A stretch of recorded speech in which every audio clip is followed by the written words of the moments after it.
kondisi akademik ataupun siakan. Sebelumnya kami izin memperkenalkan diri. Saya Rizwan sebagai moderator. Saya Rehan sebagai pemateri. Saya Natasha sebagai pemateri. Saya Novitri sebagai pemateri. Saya Rahmi sebagai pemateri. Saya Anita sebagai pemateri. Baik, selamat menyaksikan. Materi pertama yang akan saya jelaskan yaitu tentang Quality Management Plan. Yang A yaitu tujuan kualitas. Yang pertama yaitu menjaga kestabilan sistem selama dan setelah transisi dari sistema, terutama KRS. Yang kedua, melindungi kerahasiaan serta integrasi data akademik selama proses migrasi. Yang ketiga, memastikan fitur utama seperti modul KRS dan validasi data bebas dari error atau kritis.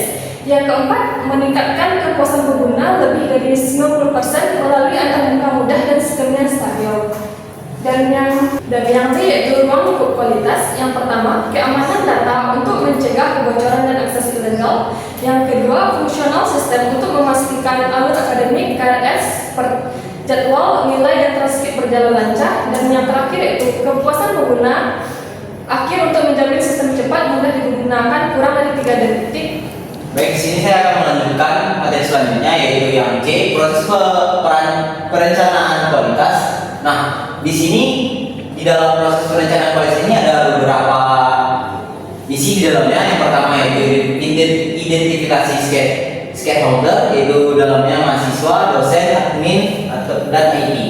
Yang kedua, penyusunan quality management plan berdasarkan analisis Pareto dan Fishbone. Yang ketiga, penetapan standar, metrik, serta tools pengujian seperti checklist audit, Pareto, dan Fishbone. Nah, yang terakhir penyelenggaraan UIT-nya, audit internal dan pelatihan pengguna dengan fokus pada modul KRS dan validasi data.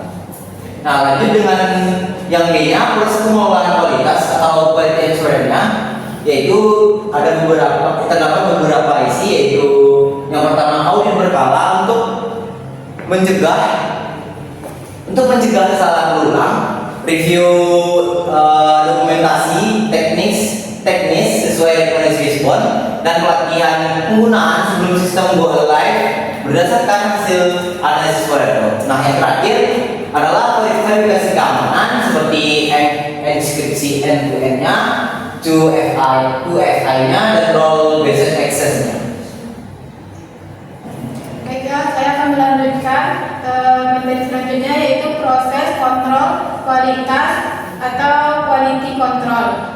Dia ada 3. Yang pertama, pengujian bertahap terdiri dari unit integrasi sistem hingga UAT. Yang kedua itu pemantauan real time terhadap update responden tem kurang lebih 3 detik dan beban server. Yang ketiga itu validasi data pasca migrasi untuk memastikan akurasi dan konsistensi sistem. Selanjutnya itu metrik kualitas dan metode pengukuran. Yang pertama itu ketersediaan sistem. Indikator metrisnya itu ada update sistem. Dia tuh targetnya itu sekitar kurang lebih 99,9%. Dia menggunakan monitoring otomatis seperti Gapbis, update Octane, robot. Evaluasinya itu seminggu. Yang kedua itu akurasi migrasi data. Persentase valid dan konsisten, yaitu targetnya itu sekitar 100% valid. Untuk memvalidasi silang antar database dengan skip otomatis. Evaluasinya itu sekitar pasca migrasi. Yang ketiga itu kinerja sistem. Rata-rata waktu responnya sistem itu kurang lebih kecil dari 3 detik. Uji bebas menggunakan load testing rule seperti Apache Jmeter. Setiap rilis pengembangannya. Yang keempat itu keamanan sistem. Jumlah insiden atau pelanggaran keamanan itu sebesar 0 insiden. Audit keamanan dan penetration testing berkala, yaitu setiap bulan. Yang kelima itu kepuasan pengguna. Nilai rata-rata survei kepuasan pengguna kurang lebih 90% puas. Kuesioner data wawancara pengguna dan mahasiswa dan dosen setelah implementasi. Yang keenam itu kepatuhan proses QR. Kegiatan QR yang terlaksana sesuai SOP, 100% sesuai prosedur audit internal QR checklist. Evaluasi itu tuh setiap sprint pengembangan. Yang ketujuh itu kualitas dokumentasi teknis. Kelengkapan dan akurasi dokumen proyek, 100% dokumen review dokumen SRS, tes, case, dan laporan audit. Evaluasi itu pada akhir proyek. Yang terakhir itu kendala infrastruktur, jumlah dokter teks terduga, yaitu maksimal 2 kali per semester. Analisis log itu server dan laporan helpdesk, yaitu evaluasinya itu triwulanan. Baik, di sini saya akan menjelaskan hasil analisis menggunakan diagram fishbone atau diagram tulang ikan. Diagram ini digunakan untuk menemukan penyebab utama dari permasalahan yang terjadi pada proses migrasi data dari SEVIMA ke SIAKAN. Baik, diagram ini memiliki 6 kategori utama penyebab masalah. Yang pertama itu ada mesin, measurement, material, metode, implement, dan man. Yang pertama itu material. Pada sisi material, masalahnya terletak pada kualitas data sumber di SEVIMA. Data belum terstandarisasi, misalnya ada yang berisi huruf atau tanggal yang kosong. Selain itu, banyak entry yang tidak lengkap dan tidak konsisten. Yang selanjutnya itu ada measurement. Di sisi measurement tidak ada sistem deteksi error real time selama proses migrasi. Tim juga tidak memiliki checklist validasi format sebelum migrasi dilakukan. Bahkan tidak ada alokasi waktu khusus untuk membersihkan data atau SOP migrasi yang disepakati. Selanjutnya itu mesin. Pada faktor mesin, script migrasi tidak memiliki fitur konversi otomatis untuk format pada data, misalnya dari format tanggal. Selain itu, tools ETL yang digunakan juga tidak mendukung format lama dari SEVIMA. Yang selanjutnya ada metode. Dari sisi metode tidak dilakukan uji coba migrasi data sampel sebelumnya. Validasi format dilakukan setelah migrasi, bukan sebelum, dan tidak ada dokumen resmi yang menjelaskan pemetaan file antar sistem, misalnya kolom name di SEVIMA dan di SIAKAN. Yang selanjutnya itu environment atau lingkungan kerja, di mana lingkungan kerja juga menjadi faktor karena tidak ada SOP migrasi data yang disetujui bersama dan tidak ada koordinasi yang jelas antar tim development dan admin akademik. Yang selanjutnya itu ada man atau manusia. Faktor terakhir adalah manusia. Tim migrasi kurang memahami struktur dari data SEVIMA dan pelatihan tentang mapping file antar sistem juga masih kurang. Jadi kesimpulan dari diagram fishbone ini itu, berdasarkan diagram fishbone ini, penyebab utama permasalahannya pada migrasi data berasal dari data yang tidak standar, kurangnya validasi dan SOP, serta keterbatasan alat dan pelatihan tim. Mungkin untuk solusinya itu memperbaiki kualitas data sumber, membuat SOP migrasi yang baku, melakukan uji coba data sebelum migrasi, dan meningkatkan pelatihan teknis bagi tim. Selanjutnya itu ada diagram Pareto.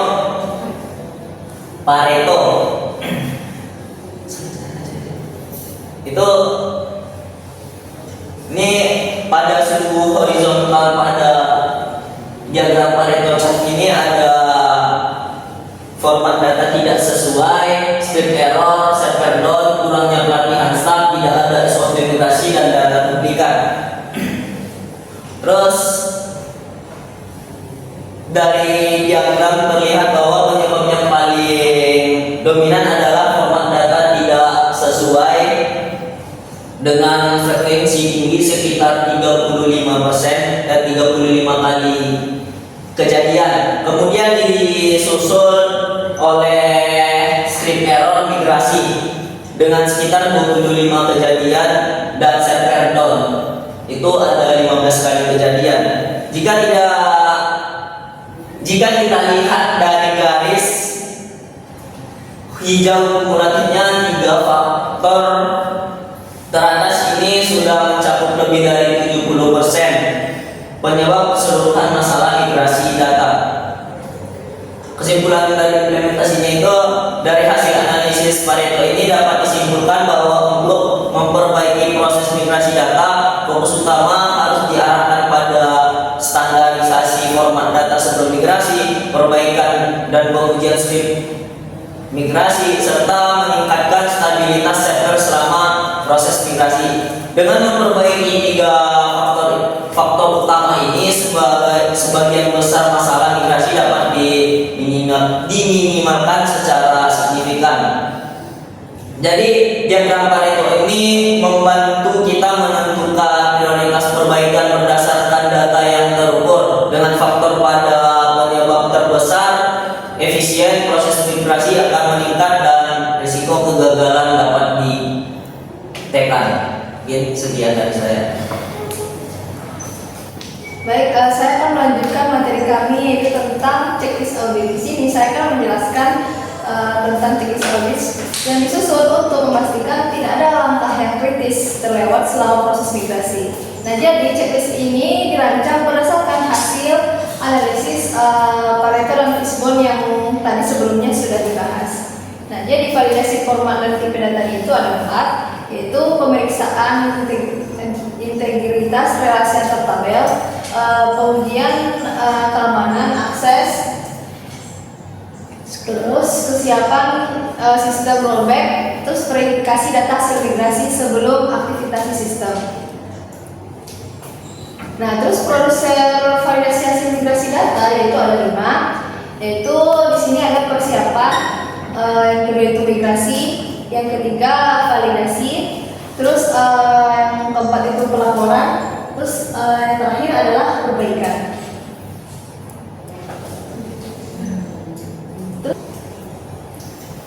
Jadi pada produser validasi hasil migrasi data ada 5 tahapan, yaitu 1. Persiapan untuk menyiapkan dataset lengkap dan menyetujui mapping file antar tabel agar tidak terjadi kesalahan pada tipe data.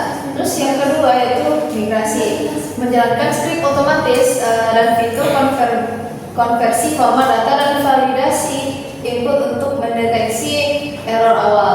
Terus yang ketiga adalah membandingkan jumlah record, menguji relasi antar tabel dan memverifikasi data historis atau transit IPK status kelulusan.